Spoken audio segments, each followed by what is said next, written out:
असाल तुम्ही कशा प्रकारे काय तर काही तांत्रिक कारणांमुळे आमच्या प्रतिनिधींचा आवाज आपल्यापर्यंत पोहोचत नाहीये। मात्र ही दृश्य आपण पाहतोय कशा पद्धतीने रस्ते हे जलमय झालेले आहेत। पाऊस काही थांबायचं नाव घेत नाहीये। ठिकठिकाणी मुसळधार पाऊस सुरू असल्यामुळे पाणी साचायला सुरुवात झालेली आहे। रेल्वे ट्रॅकवर देखील पाणी साचलेलं आहे आणि तिन्ही मार्गावरच्या लोकल या धीम्या गतीने सुरू आहेत। 15 मिनिटं सध्या लोकल उशिराने धावतायत। हे सगळे नागरिक ट्रॅकवर उतरून चालत निघालेले आहेत कारण काही ठिकाणी लोकल या तिथेच थांबवण्यात आलेले आहेत। ट्रॅकवर मोठ्या प्रमाणात पाणी साचलं असल्याचं पाहायला मिळतंय आणि तिन्ही मार्गावरच्या लोकल सेवा या धीम्या गतीने सुरू आहेत। मुंबईमध्ये सकाळपासूनच मुसळधार पाऊस सुरू आहे आणि आज रेड अलर्ट जारी करण्यात आलेला आहे। पुढचे काही तास अतिमहत्त्वाचे असणार आहेत। अतिमुसळधार पावसाची शक्यता वर्तवण्यात आलेली आहे।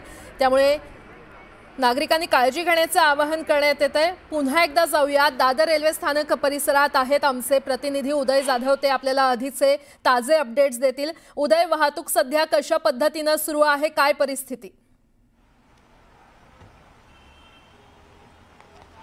दादर रेल्वे स्थानकाच्या बाहेरील आता जे पाणी तुंबलेलं होतं ते हळूहळू ओसरू लागलेलं आहे। सर्वात महत्त्वाचं म्हणजे मध्य रेल्वेची वाहतूक अद्याप ठप्पच आहे, ती अद्याप सुरू झालेली नाहीये। ती कधी सुरळीत होणार या संदर्भात प्रेक्षकांमध्ये अजून प्रश्नचिन्ह आहे। आपण इथे मागे पाहू शकतो दादर रेल्वे स्थानकाच्या बाहेरील जे मुख्य रस्ते हिंदू कॉलनी पारसी कॉलनीमध्ये जाणारे त्या रस्त्यांवरती अजूनही पाणी आहे। मात्र पाण्याची जी काही उंची आहे ती कमी झालेली आपल्याला पाहायला मिळतं। पाणी हळूहळू जे आहे ओसरू लागलेलं होतं। सकाळच्या वेळेला पाणी जवळपास गुडघाभराच्या वरती पाणी होतं, मात्र आता पाणी ओसरू लागलेलं आहे आणि हे पाणी आता पुढच्या 1 ते 1.5 तासामध्ये पूर्णपणे ओसरेल असं मुंबई महापालिकेच्या कर्मचाऱ्यांकडून सांगण्यात येतं। त्याचबरोबर आपण समोरून पाहतोय की आज शाळा आणि कॉलेजला सुट्टी देण्यात आलेली आहे, त्यामुळे फारशी वर्दळ नाहीये। त्याचबरोबर रेल्वे सेवा देखील पूर्णपणे बंद असल्यामुळे प्रवासी नाहीये, त्यामुळे वर्दळ जी आहे दादर रेल्वे स्थानकाच्या बाहेर ती आता कमी आहे। इथले स्थानिक नागरिक जे आहेत ते आपल्याला इथे पाहायला मिळतात आणि त्याचबरोबर काही तुरळक गाड्या ज्या आहेत येताना दिसत आहेत। पाणी जे आहे ते हळूहळू ओसरू लागलेले आहे। तशीच परिस्थिती आता दादर सर्कल जी आहे टीटी त्याच टीटी सर्कलमध्ये देखील आहे आणि तिथे देखील पाणी आता हळूहळू ओसरू लागले। टिळक ब्रिज देखील आता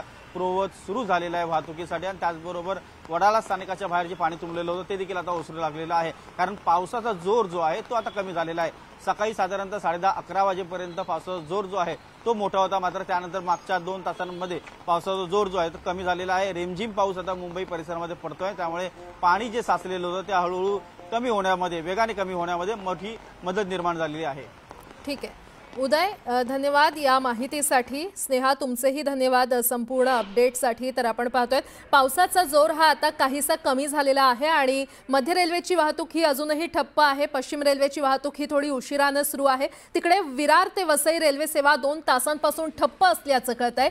मुसळधार पावसामुळे रेल्वे सेवा ठप्प झालेली आहे। विरार ते वसई दरम्यान प्रवाशांचा खोळंबा झाला असल्याचं पाहायला मिळतंय। या क्षणाचे ताजे अपडेट आपण पाहतोय। जर विरारमध्ये असाल, वसईमध्ये असाल तर ही बातमी आधी पहा, कारण विरार ते वसई रेल्वे सेवा 2 तासांपासून ठप्प आहे। मुसळधार पावसामुळे रेल्वे सेवा ठप्प झाली आहे। विरार ते वसई दरम्यान प्रवाशांचा त्यामुळे खोळंबा झालेला आहे।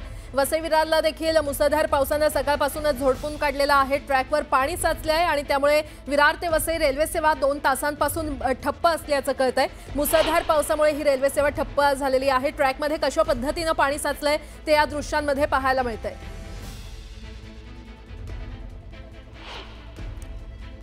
बृहन्मुंबई महानगरपालिका परिसरात सुरू असलेल्या मुसळधार पावसामुळे मिठी नदीची पातळी ही 3.9 मीटर इतकी वाढलेली होती आणि ही बाब लक्षात घेता प्रतिबंधात्मक उपाययोजना म्हणून क्रांतीनगर, कुर्ला या परिसरातील सखल भागातील सुमारे 350 नागरिकांचं स्थलांतर हे तात्पुरत्या निवाऱ्याचं ठिकाण असणाऱ्या बृहन्मुंबई महानगरपालिकेच्या मगन नथुराम मनपा शाळेत करण्यात आलेलं आहे। या ठिकाणी या नागरिकांच्या खानपानाची व्यवस्था बृहन्मुंबई महानगरपालिकेतर्फे करण्यात आलेली आहे।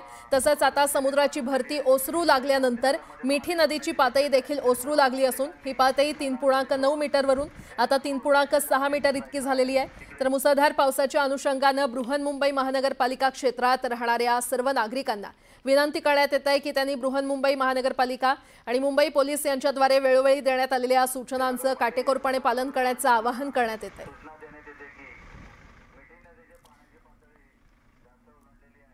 तर ठिकठिकाणी अनाउन्समेंट देखील केली जाते। मिठी नदीच्या पाणी पातळीत वाढ झाली होती, ती आता थोडीशी कमी झाली असल्याचं पाहायला मिळतंय। मिठी नदीची पातळी ही 3.9 मीटरवरून आता 3.6 मीटर इतकी झालेली आहे। आणि नदीजवळच्या 350 नागरिकांचं स्थलांतर करण्यात आलेलं आहे। तिकडे मुंबईच्या साकीनाका भागात मोठ्या प्रमाणात पाणी भरलेलं आहे आणि या भागातले रस्ते हे जलमय झालेले आहेत। नागरिकांचं मोठ्या प्रमाणात इथे हाल होताना पाहायला मिळत आहेत। मुंबईच्या साकीनाका परिसरातली ही दृश्य आहेत। गुडघ्यापर्यंत पाणी भरलेलं आहे। अनेक गाड्या या पाण्यामध्ये बुडाल्या असल्याचं पाहायला मिळतंय। त्यामुळे सामान्यांचे मोठे हाल होताना पाहायला मिळत आहेत। या भागातले रस्ते हे संपूर्ण जलमय झालेले आहेत। रस्त्यांना नद्यांचं स्वरूप प्राप्त झालं असल्याचं पाहायला मिळतंय।